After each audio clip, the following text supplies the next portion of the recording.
I don't ask you to hear my voice. Just stand in silence and honor the lost. The African Union Summit in Addis Ababa, Ethiopia, was a gathering unlike any other.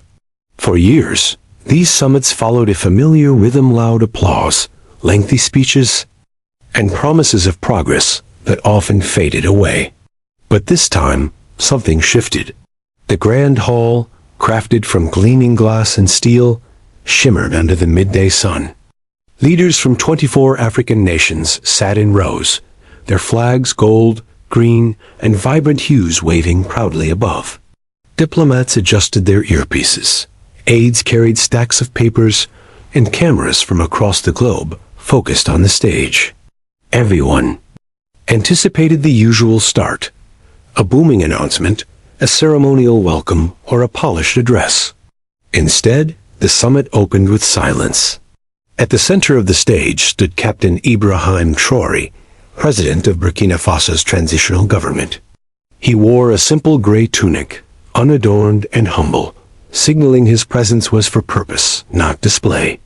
In his hand, he held a single sheet of paper, not a speech of grand rhetoric, but a list of names no one wanted to confront. These were the names of those lost to wars, protests, and overlooked tragedies across Africa. Victims of civil unrest, students shot at university gates, mothers grieving lost children. As the room turned to him, Captain Traoré lifted his head and spoke a single sentence: "Let us begin not with words, but with silence." The silence that followed was profound, like a storm cloud settling over the hall. 1 minute passed, then 2. By the third, the quiet pulsed with life, filling every corner. Presidents, ministers, and diplomats sat motionless. Camera clicks ceased. The rustle of papers faded. Even interpreters in their booths paused, uncertain. This silence wasn't mere absence. It was a vigil, a memory, a summons to reflect. Why did Captain Traoré choose silence over speeches? What truth was he urging Africa's leaders to face? Traoré stood alone, his face serene yet shadowed with deep sorrow. Behind him, an aide held a folded piece of paper, silent and still. When the microphone activated, Traoré's voice was steady, unembellished. He began reading the list. Samuel Omar, 19, shot outside Nairobi University. Fatuma Traoré, 34, vanished near the Mopti border. Daniel Menda, 11, burned in a village raid. Isatu Conte, 12, died crossing the desert. Mahmoud Diarra, 70, perished, waiting for food aid. Each name was followed by a pause, a breath, a moment to absorb the loss. The names spanned Africa, Kenya, Niger, Mali, Burkina Faso, Chad, young and old, men and women, students, farmers, mothers, elders. Some fell in protests, others in wars, some in quiet tragedies ignored by the world. Each name carried a story. A life ended, a family in mourning. As he read, the giant screen behind him transformed. Instead of trade routes or economic zones, it displayed candles, one for each name. Their flames flickered, small yet radiant, illuminating forgotten memories. The hall transcended its role as a meeting place, becoming a sacred space to honor the dead. President William Ruto of Kenya leaned forward, hands clasped tightly, his face tense. Rwanda's Paul Kagame removed his glasses, wiping his eyes. South Africa's Cyril Ramaphosa shook his head, lost in thought. Photographers lowered their cameras. Interpreters ceased whispering. Aides stood still. The silence Traoré invoked had become a shared lament, a collective pause to feel Africa's pain. Why was this moment so potent? African Union summits were defined by rigid protocols, formal speeches, timed agendas, discussions on trade or security. But Traoré shattered those norms. He skipped greetings or thanks to the host nation. He avoided talk of economic growth or alliances. Instead, he confronted the room with reality. Africa had lost too many lives, and those lives had names. His silence and list challenged the leaders. How often had they touted progress while overlooking the blood it cost? How many deals or promises? Ignored the deaths in protests or wars? Traoré's list was a stark reminder that every policy bore a human toll, and those humans deserved remembrance. The silence stretched for 7 minutes, broken only by the names he read. When he finished, he stepped back, avoiding eye contact, seeking no applause. The room had transformed, the air heavier, the agenda secondary. Ghana's Nana Akufo-Addo broke the silence with a soft whisper.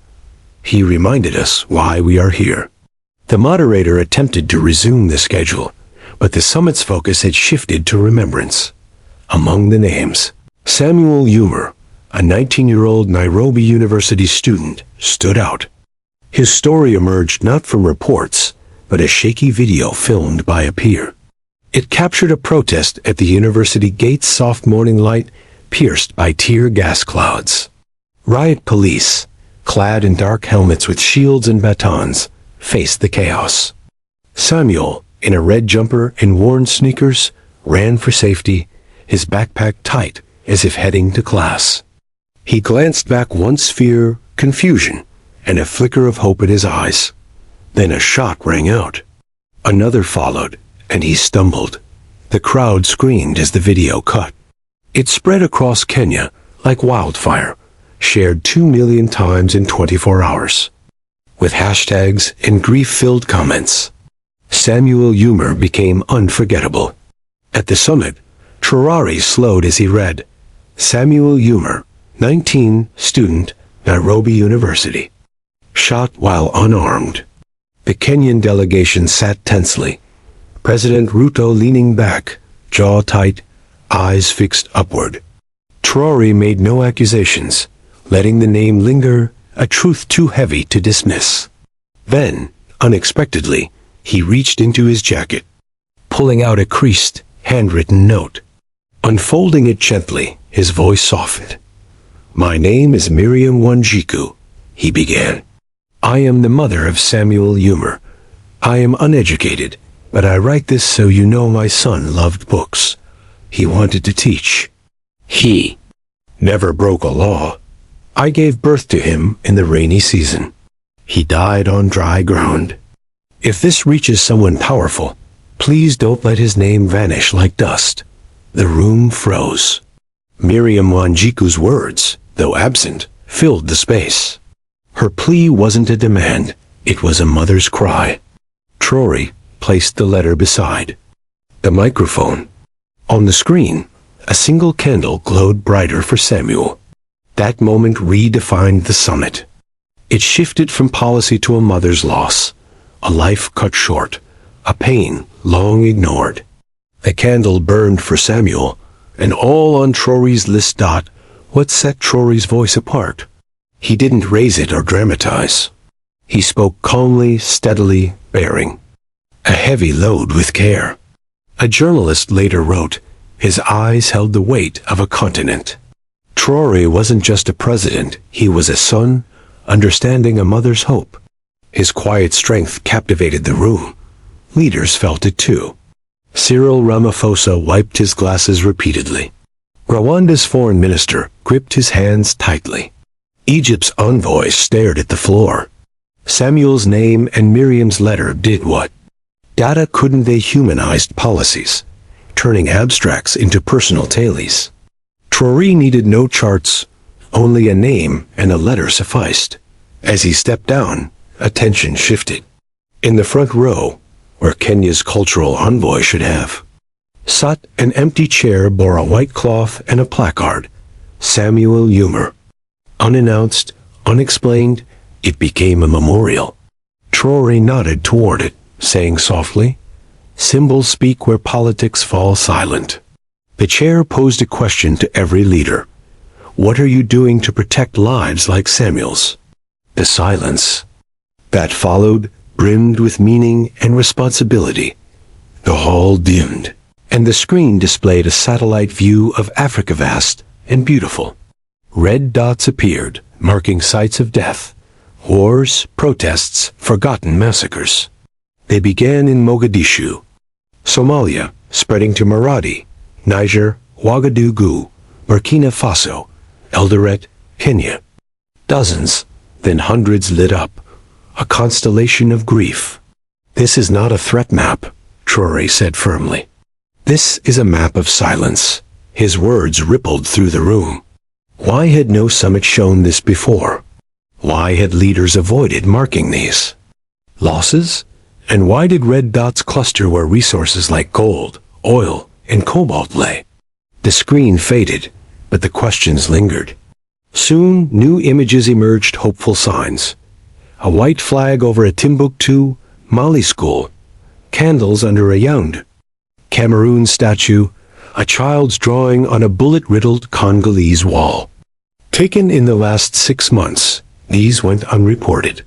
Not all symbols are chosen, Traoré said.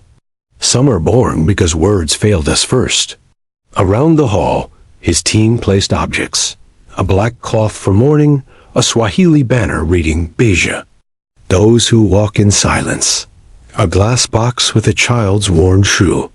The camera zoomed in the shoe spoke louder than speeches, saying, "This was a child. This matters." Unexpectedly, a delegate from Senegal stood, placing a white flower on the chair. Then Namibia, Gabon, Ethiopia 17 delegates followed, unscripted, sharing grief.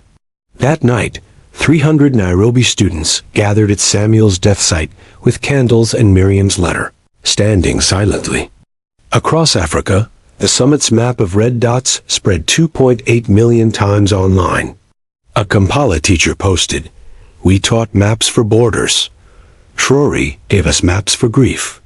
A silence grew as a call to remember. Traoré returned, holding a 42-page document with the African Union seal, the Continental Principles for Civilian Protection, crafted over 6 months by scholars and survivors. He placed it on a glass table, saying, "I will not ask you to speak. I will only ask you to stand if you believe civilians should not die for power." Ghana's Nana Akufo-Addo stood first, signing. Rwanda's Paul Kagame followed. By day's end, 33 of 55 members signed, some with personal whispers. News spread. CNN Africa called it a pact for the people. In Burkina Faso, headlines read, "Leadership by Silence."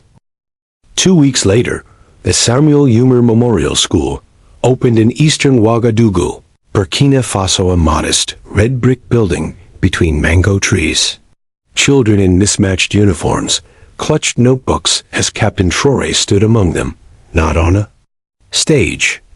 A 7-year-old girl rang the bell, its chime echoing like a new beginning. Why a school for one boy? Because remembering resists, because no bullet should halt learning.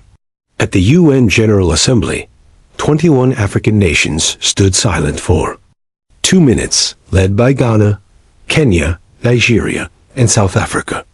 Ghana's representative said, "This is what memory looks like when it refuses to die."